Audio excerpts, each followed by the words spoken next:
In just over 1 month, illegal border crossings have plummeted by numbers that nobody's actually ever seen before. It's much more than 100%. And we've unleashed American energy at levels that will soon be reported. But we think we're going to get it going very quickly. We have incredible people on the energy front. I think we have really great people on every front. I'll let you know if they're not good, but I think they really are. And we're fighting every day to get the prices down. The inflation is stopping slowly, but part of the reason it's stopping is because of high interest rates and other problems that we inherited. But we have to get the prices down, not the inflation down, the prices of eggs and various other things. Eggs are a disaster. The Secretary of Agriculture is going to be showing you a chart that's actually mind-boggling what's happened, how low they were with us and how high they are now. But I think we can do something about it. One of the most important initiatives is Doge, and we have cut billions and billions and billions of dollars. We're looking to get it maybe to $1 trillion. If we can do that, we're going to start getting to be at a point where we can think in terms of balancing budgets, believe it or not, something you haven't heard in many, many years, decades actually. And it's a big, whether it's this year or next year, I think we'll be very close to balancing budgets.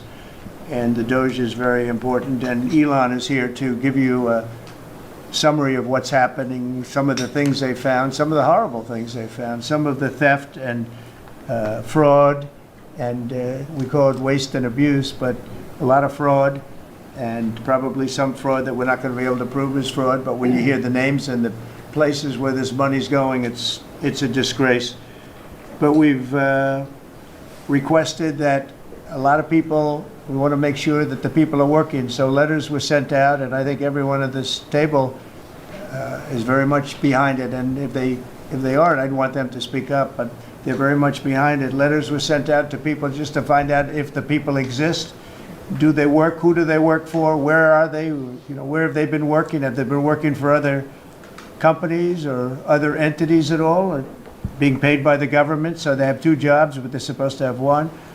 And the letter asks some simple questions like, what have you done lately? And if they can answer that, because I can tell you everything I've done for the last long period of time, a lot more than a week. And in many cases, we haven't gotten responses. Usually that means that maybe that person doesn't exist, or that person doesn't want to say they're working for another company while being paid by the United States government. So there's a lot of interesting things. It's very unique, but we have a very unique situation because we have a lot of people that were scamming our country. We have a lot of dishonest people. We have a lot of people that took advantage of a lot of different situations, and we're not going to let that happen. So I'm going to ask if it's possible to have Elon get up first and talk about Doge, because it seems to be of great interest to everyone. Thank you, Mr. President. I actually just call myself a humble tech support here, because this is actually, as crazy as it sounds, that is almost a literal description of the work that the Doge team is doing, is helping fix the government computer systems. Many of these systems are extremely old. They don't communicate. There are a lot of mistakes in the systems. The software doesn't work. So we are actually tech support. It's ironic, but it's true. The overall goal here with the Doge team is to help address the enormous deficit. We simply cannot sustain as a country $2 trillion deficits. The interest rates, just the interest on the national debt, now exceeds the Defense Department spending. We spend a lot on the Defense Department, but we're spending like over $1 trillion on interest. If this continues, the country will become de facto bankrupt. It's not an optional thing, it is an essential thing. But if we don't do this, America will go bankrupt. That's why it has to be done. Doge is a support function for the president and for the agencies and departments to help achieve those savings and to effectively find 15% in reduction in fraud and waste. Would you have any questions of Elon while we're on the subject of Doge? Because we'll finish off with that. And if you would have any questions, please ask. You could ask me or Elon. Go ahead, please. Thank you, Mr. President. Thank you, Mr. Musk. I just wanted to ask you that President Trump put out a Truth Social today saying that everybody in the cabinet was happy with you. I just wondered if you had heard otherwise, and if you had heard anything about members of the cabinet who weren't happy with the way things were going, and if so, what are you doing to address those any dissatisfaction? And let the cabinet speak just for a second. Yeah, exactly. Is anybody unhappy with Elon?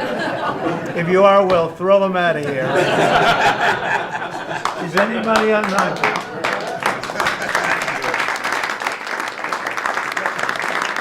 They have a lot of respect for Elon and that he's doing this, and some disagree a little bit, but I will tell you, for the most part, I think everyone's not only happy, they're thrilled. So go ahead, Elon. Mr. President, thank you, Mr. Musk. Are there about half of the government employees so far appear to have responded to your request for what they've been doing over the past week? Is there a timeline in place for next moves for people being fired, and when can the American people expect to see results from that? Yes. Well, to be clear, I think that email perhaps was misinterpreted as a performance review, but actually it was a pulse check review. Do you have a pulse? Do you have a pulse and 2 neurons? So if you have a pulse and 2 neurons, you can reply to an email. This is, I think not a high bar, is what I'm saying. This is should be anyone could accomplish this. But what we are trying to get to the bottom of is we think there are a number of people on the government payroll who are dead, which is probably why they can't respond, and some people who are not real people, like they're literally fictional individuals that are collecting paychecks. Well, somebody's collecting paychecks on a fictional individual. So we're just literally trying to figure out, are these people real? Are they alive? And can they write an email? Which I think is a reasonable expectation for the American public would have at least that expectation of someone in the public sector. President, about the Trump Gold Card idea that you unveiled yesterday. I hope you liked it. I have way more information, but the question is, does this reflect a view on your part that the American immigration system has never been properly monetized as you feel it should be? Well, not so much monetized. It hasn't been properly run. I get calls from, as an example, companies where they want to hire the #1 student at a school. A person comes from India, China, Japan, lots of different places, and they go to Harvard, the Wharton School of Finance, they go to Yale, they go to all great schools, and they graduate #1 in their class, and they're made job offers, but the offer is immediately rescinded because you have no idea whether or not that person can stay in the country. I want to be able to have that person stay in the country. These companies can go and buy a gold card, and they can use it as a matter of recruitment. At the same time, the company is using that money to pay down debt. We're going to pay down a lot of debt with that. And I think the gold card is going to be used by not only for that. I mean, they'll be used by companies. I mean, I could see Apple. I've spoken with Tim Cook, and by the way, he's going to make a $500 billion investment in the country only because of the results of the election. And I think because of tariffs. He's going to want to be in the country because of tariffs. Because if you're in the country, there is no tariff. If you're out of the country, you got to pay tariffs. And that's going to be a great investment, I think, that he's making. I know it's going to be a great investment. But we have to be able to get people in the country, and we want people that are productive people. And I will tell you, the people that can pay $5 million, they're going to create jobs. They're going to spend a lot of money on jobs. They're going to have to pay taxes on that, too. So they're going to be hiring people. They're going to be bringing people in and companies in. And I don't know, maybe it will sell like crazy. I happen to think it's going to sell like crazy. It's a bargain. So the EB-5 program, which has been around for many years, had investment of $1 million into projects in America. And those projects were often suspect. They didn't really work out. There wasn't any oversight of it. And so for $1 million investment, you got a visa, and then you came into the country and ended up with a green card. So it was poorly overseen, poorly executed. Then you had our border open where millions of people came through. So the idea is we will have a proper business. We will modify the EB-5 agreement. Christy and I are working on it together. For $5 million, they'll get a license from the Department of Commerce. Then they'll make a proper investment on the EB5, right? And we think Scott and I will design the EB5 investment model because Scott and I are the best people together to do that. So this is joint. This is exactly the Trump administration. We all work together. We work it out to be the best. And if we sell, just remember, 200,000. There's a line for EB5 of 250,000 right now. 200,000 of these gold green cards is $1 trillion to pay down our debt. And that's why the president is doing it, because we are going to balance this budget and we are going to pay off the debt under President Trump. And to qualify, do you have to promise and make commitments to create a certain number of jobs No, here in the U.S.? no, because not all these people are going to be job builders. There'll be successful people, or there'll be people that were hired from colleges, like sort of like paying an athlete a bonus. I mean, Apple or one of the companies will go out and they'll spend they'll buy 5 of them and they're going to get 5 people. Look, I've had the complaint from a lot of companies where they go out to hire people and they can't hire them out of colleges. And you know what they do? They go back to India or they go back to the country where they came and they open up a company and they become billionaires. And they're employing thousands and thousands. There are a lot of examples. There are some really big examples where they were forced out of the country. They graduated top in their class at a great school, and they weren't able to stay. This is all the time you hear it. And the biggest complaint I get from companies, other than over-regulation, which we took care of, but we're going to have to take care of it here because a lot of that was put back on by Biden. But the biggest complaint is the fact that they can't have any longevity with people. This way they have pretty much unlimited longevity. Also with the 5 million, that's a path to citizenship. So that's going to be, it's sort of a green card plus, and it's a path to citizenship. We're going to call it the gold card.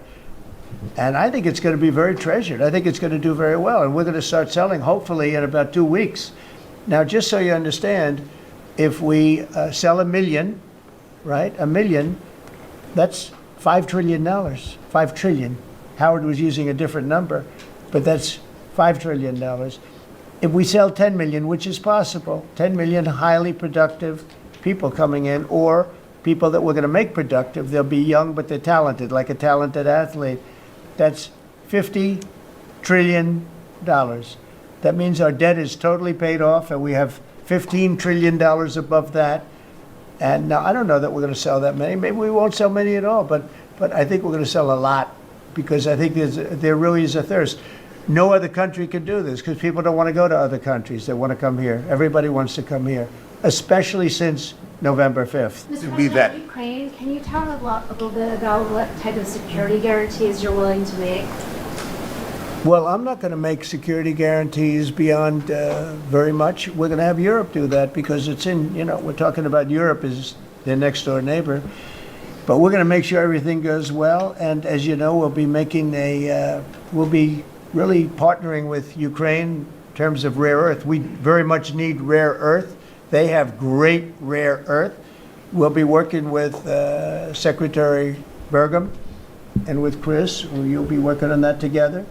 And we're going to be able to have tremendous, this gives us, because we don't have that much of it here. We have some, but we don't have that much, and we need a lot more to really propel us to the next level to lead in every way. We're leading right now with AI. We're leading with everything right now, but we need resources. We have to double our electric capacity. We have to do many things. We have to really triple, if you think of it, the electric capacity from what we have right now, if you can believe it. So I just say this. So the deal we're making gets us, it brings us great wealth. We get back the money that we spent, and we hope that we're going to be able to settle this up. We want to settle it. We want to stop. Mr. President, you've been very clear in saying that as long as you're president, Iran will never get a nuclear weapon. That's true.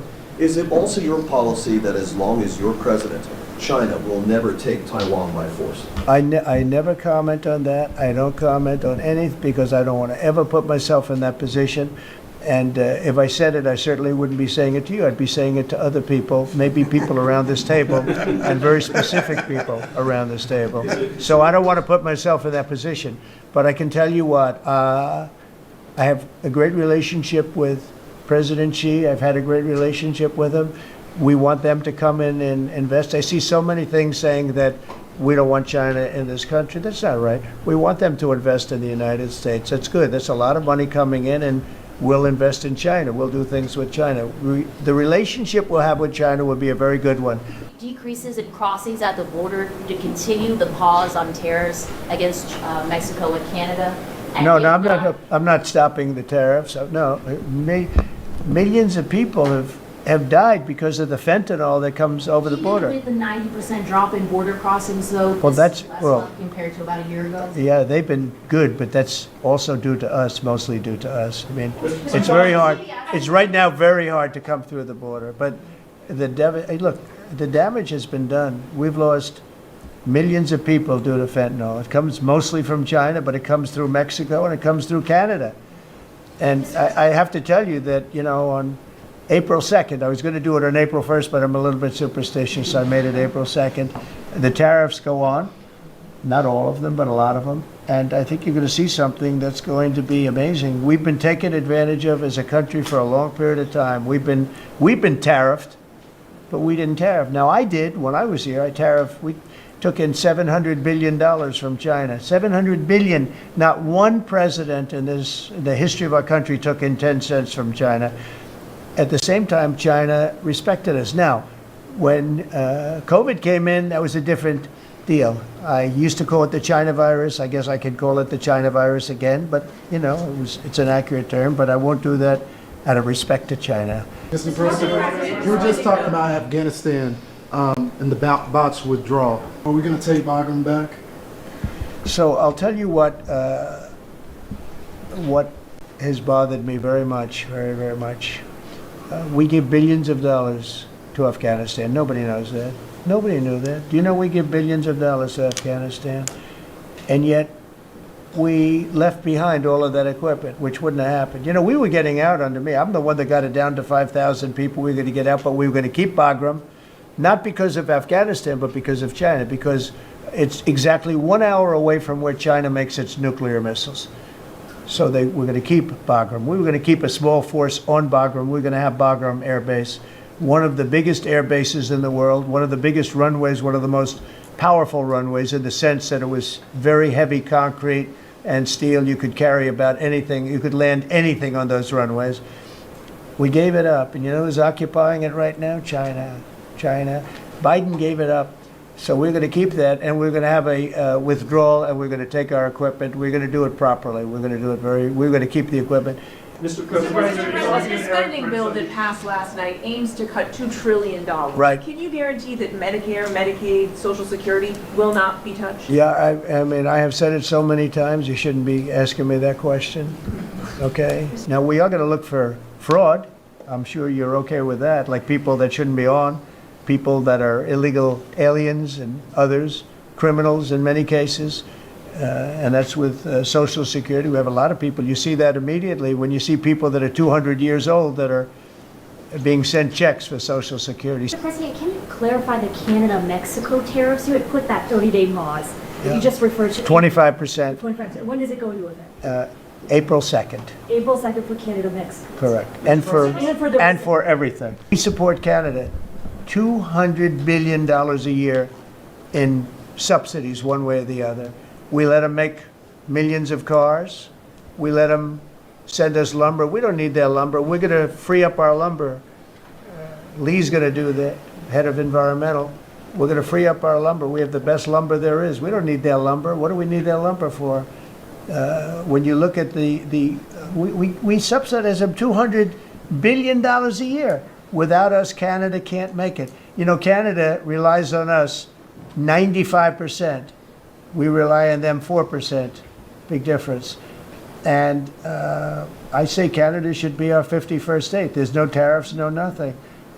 And I say that we give them military protection. They have a very small military. They spend very little money on military. On NATO, they're just about last in terms of payment because they say, why should we spend on military? That's a tremendous cost. Most nations can't afford to even think about it. Why should we spend on military? The United States protects us. And I would say that's largely true. We protect Canada, but it's not fair. It's not fair that they're not paying their way.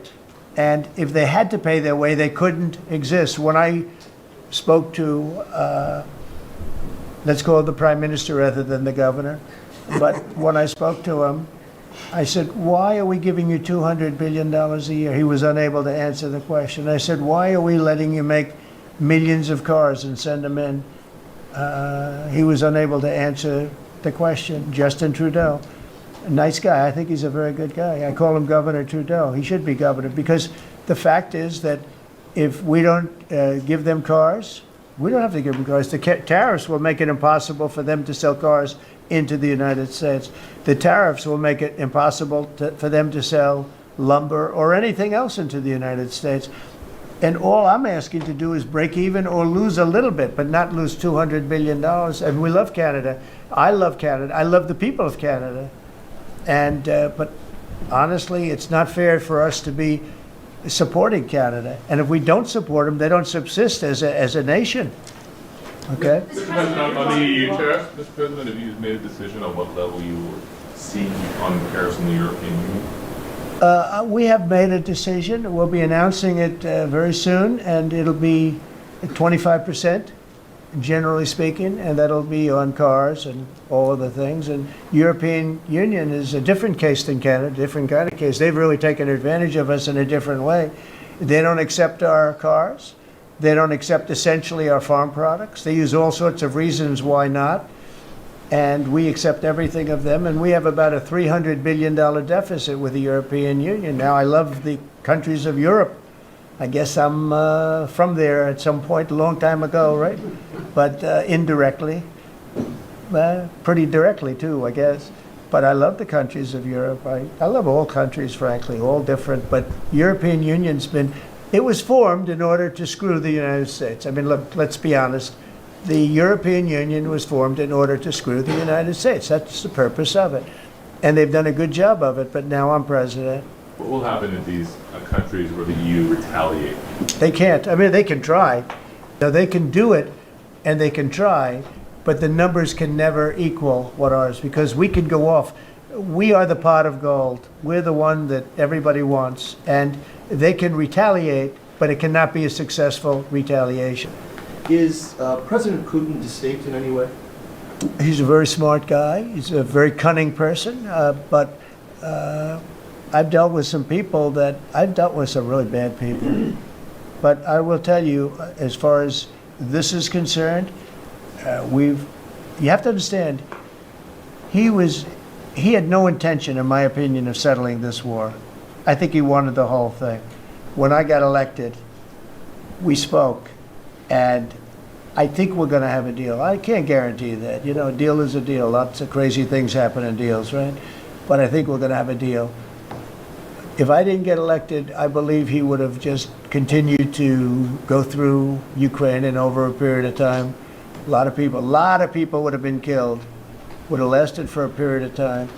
And the reason that Ukraine, and I have great respect for the Ukraine as fighters, they have great fighters, but without our equipment, that war would have been over, like people said, in a very short period of time. Is there a time? And if you remember, I gave the javelins, and the javelins are the things that knocked out those tanks right at the beginning of the war. They said that Obama at the time gave sheets and Trump gave javelins. Well, I was the one that did that, but I want to see it come to an end. Will he have to make concessions, President Putin? Yeah, he will. He's going to have to. And I believe that because we got elected, that war will come to an end. And I also believe if we didn't get elected, if this administration didn't win the election by a lot, that war would go on for a long time, and he would want to take the whole thing. Because the big question I had is, does he want to take the whole thing? But the reason, and the Ukrainians are good fighters, I have to say, but without the equipment, without our equipment, we have the best equipment in the world. We have the best military equipment in the world. Without our equipment, that would have been over very quickly. But if Mr. Mr. President, Putin gets to just keep to bring the land that was claimed by force, if the Russians get to keep the territory that they claimed by force, doesn't that send a dangerous message, let's say, to China? Oh, okay, you try and take it away, right? We're gonna do the best we can. We're gonna do the best we can to make the best deal we can for both sides, but for Ukraine, we're gonna try very hard to make a good deal so that they can get as much back as possible. We want to get as much back as possible.